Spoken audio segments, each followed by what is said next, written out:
ಬನ್ನಿ ಮಿಸ್ಟರ್ ವರ್ಮಾ. ದಿವ್ಸ ನಿಂತ್ಕೊಳ್ಳು. ಕೂತ್ಕೊಳ್ಳಿ ಸರ್. ಓ ಬನ್ನಿ.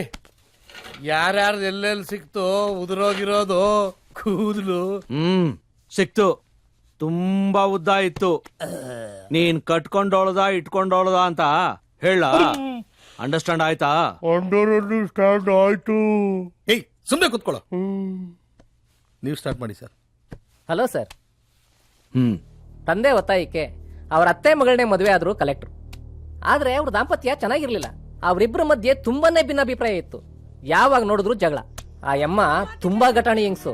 ಗಂಡ ಕುಂತ್ರೆ ತಪ್ಪು ನಿಂತ್ರೆ ತಪ್ಪು ಎಲ್ಲದಕ್ಕೂ ತಪ್ಪೆಣಿಸ್ತಾ ಇದ್ಲು. ಇದರಿಂದ ಕಲೆಕ್ಟರ್ ಸಾಹೇಬ್ರು ತುಂಬಾ ಬೇಸತ್ತೋಗಿದ್ರು. ಹೀಗಿದ್ದಿದ್ರಿಂದಾನೋ ಏನೋ ಮದುವೆ ಆಗಿ 6 ವರ್ಷ ಆದ್ರೂ ಅವ್ರಿಗೆ ಮಕ್ಕಳೇ ಆಗಿರ್ಲಿಲ್ಲ. ಹೀಗಿರುವಾಗ್ಲೇ ಕಲೆಕ್ಟರ್ ಆಫೀಸ್ಗೆ ಭಾಗ್ಯ ಅನ್ನೋ ಹೆಂಗ್ಸು ಯಾವುದೋ ಡಾಕ್ಯುಮೆಂಟ್ ಸಿಗ್ನೇಚರ್ಗೆ ಅಂತ ಬಂದಾಗ ಕಲೆಕ್ಟರ್ಗೆ ಪರಿಚಯ ಆಗಿದ್ದಾಳೆ. ಆ ಪರಿಚಯ ಪ್ರೇಮವಾಗಿದೆ. ಇಲ್ಲಿ ಇನ್ನೊಂದು ವಿಷಯ, ಆಕೆಗೆ ಮದುವೆ ಆಗಿ ಡೈವೋರ್ಸ್ ಆಗಿದೆ. ಕಲೆಕ್ಟರ್ ಭಾಗ್ಯ ಜೊತೆನೆ ಹೆಚ್ಚು ಓಡಾಡಕ್ಕೆ ಶುರು ಮಾಡಿದ್ರಂತೆ. ಹೀಗಿರ್ಬೇಕಾದ್ರೆ ಒಂದ್ ದಿವಸ ಅವರ ಹೆಂಡತಿಗೆ ಈ ವಿಷಯ ಗೊತ್ತಾಗಿದೆ.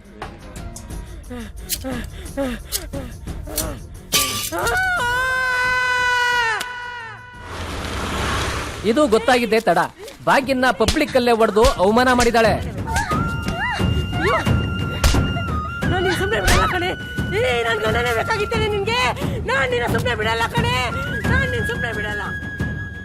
ನೀವು ನನ್ನ ಮದ್ವೆ ಆಗ್ಬೇಕು.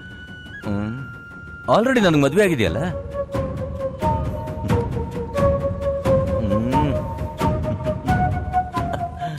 ನೀನು ತಲೆ ಕೆಟ್ಟಿದ್ಯಾ? ಅವಳ ಜೊತೆ ಇರ್ಲಿ ಅಂತ ಏನ್ ಮಾತಾಡ್ತಿದ್ಯಾ ನೀನು? ಏನ್ ತಿಳ್ಕೊಂಡಿದ್ಯಾ ನನ್ನ?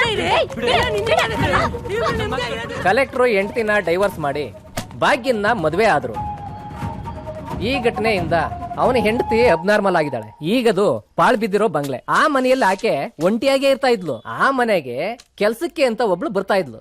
ಇನ್ಫ್ಯಾಕ್ಟ್ ಆ ಹೆಂಗ್ಸಿಂದಾನೆ ನನ್ಗೆ ಈ ವಿಷಯ ತಿಳಿದಿದ್ದು. ನಿಮ್ದೆಲ್ಲಿವರೆಗೂ ಬಂತು? ಎಲ್ಲೂ ಇಲ್ಲ. ಗಾಡಿ ಅಲ್ಲೇ ನಿಂತಿದೆ. ಮನೆಯಲ್ಲಿ ಎಷ್ಟು ಜನ ಇದ್ದಾರೆ, ಅವ್ರ ಆಕ್ಟಿವಿಟೀಸ್ ಏನು ಅಂತ ಅಬ್ಸರ್ವ್ ಮಾಡ್ತಾ ಇದ್ದೀನಿ. ಹಂಗೆ ಯಾವ ಕಡೆ ಕಿಚನ್ ಐತೆ, ಯಾವ ಕಡೆ ಊಟ ಮಾಡ್ತಾರೆ, ಯಾವ ಕಡೆ ಟಾಯ್ಲೆಟ್ ಐತೆ, ಎಲ್ಲಿ ತೊಳ್ಕೊಂತಾರೆ ಅಂತ ಎಲ್ಲ ಅಬ್ಸರ್ವ್ ಮಾಡ್ತಾ ಇದೀರಾ? ಬಾಯಿ ಮುಚ್ಕೊಂಡು ಕೂತ್ಕೊಳ್ಳೋ. ಎಷ್ಟು ಹೇಳಿದ್ರು ಅರ್ಥ ಆಗಲ್ಲ ನಿನ್ಗೆ. ಏನ್ ಮಾಡೋದಪ್ಪ, ಮನೇಲಿ ಮಾತಾಡಿದ್ರೆ ಹೆಂಡತಿ ಹೊಡಿತಾಳೆ, ಈಚೆ ಮಾತಾಡಿದ್ರೆ ಪಬ್ಲಿಕ್ ಹೊಡಿತಾರೆ. ಈ ರಾಜಕಾರಣಿಗಳದೇ ಒಂಥರ ಮಾತಾಡೋ ಚಾಪಲ್ಲ. ನೀನ್ ಮುಂದಪ್ಪ ಸರ್, ಒಬ್ಬೊಬ್ರು ಒಂದೊಂದ್ ರೀತಿ ಇನ್ವೆಸ್ಟಿಗೇಷನ್ ಮಾಡ್ತಾರೆ. ಹಾಗೆ ನನ್ ಸ್ಟೈಲ್ ಬೇರೆ. ಒಂದ್ ಮಾತು ಹೇಳ್ತೀನಿ, ತಾಳ್ಮೆ ಇಲ್ದವನು ಪೊಲೀಸಲ್ಲಿ ಇರಬಾರ್ದು, ಆತರ ಇರೋನು ಪಾಲಿಟಿಕ್ಸ್ ಅಲ್ಲಿ ಇರಬಾರ್ದು. ಬರ್ತೀನಿ. ತಿರುಪ್ತಿ ಕಳಿಸ್ಬಿಡ್ಬೇಕು. ಯಾವ ಕೂದ್ಲು ಯಾರ್ದು ಅಂತ ಹುಡುಕೋ ಅಷ್ಟರಲ್ಲಿ ಮೆಂಟ್ಲಾ ಬಿಡ್ಬೇಕು.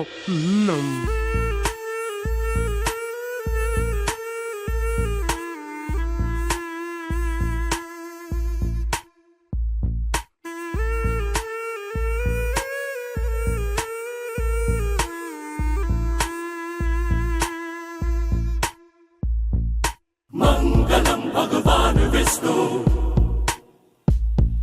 ಮಂಗಲಂ ಗರುಡಧ್ವಜ. ನಮಸ್ತೆ ಸರ್, ಕೂತ್ಕೊಳ್ಳಿ. ಅರ್ಥ ಆಯ್ತು. ಅವ್ರಿಗೆ ಗೊತ್ತಿಲ್ದಂಗೆನೆ ನೀವು ಅವ್ರ ಜೊತೆಲಿ ಇರಬೇಕು. ಇದು ಮೈಕ್, ಇದು ಟ್ರಾನ್ಸ್ಮಿಟರ್, ಇದು ರಿಸೀವರ್. ಇದನ್ನ ಆಫೀಸ್ನಲ್ಲಿ, ಮನೆಯಲ್ಲಿ ಎಲ್ಲಿ ಡಿಸ್ಕಷನ್ ನಡೆಯುತ್ತೋ ಅಲ್ಲೆಲ್ಲ ಫಿಕ್ಸ್ ಮಾಡ್ಬೋದು.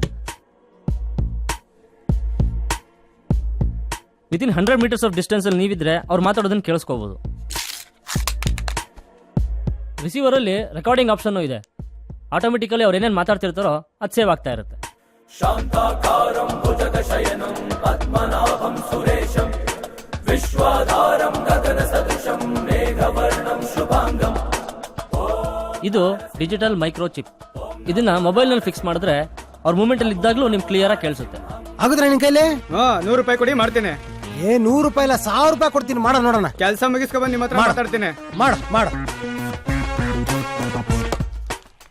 ಸರ್, ಕರೆನ್ಸಿ ಖಾಲಿ ಆಗಿದೆ, ಸ್ವಲ್ಪ ಅರ್ಜೆಂಟ್ ಫೋನ್ ಮಾಡಬೇಕು. ನೀವು ಫೋನ್ ಕೊಡ್ತೀರಾ?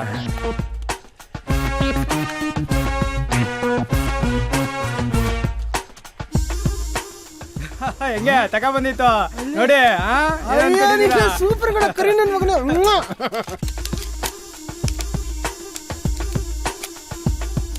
ಸೂಪರ್ ಸೂಪರ್ ಎಂಜಾಯ್ ಮಾಡು. ತಗೋ. ಓಕೆ ಸರ್ ಸರಿ ಸರ್ ಕೊಡಿ ಸಾವಿರ ತಗೋ ಮಜ್ಜಾ ಮಾಡಿ ಎಂಜಾಯ್ ಮಾಡಿ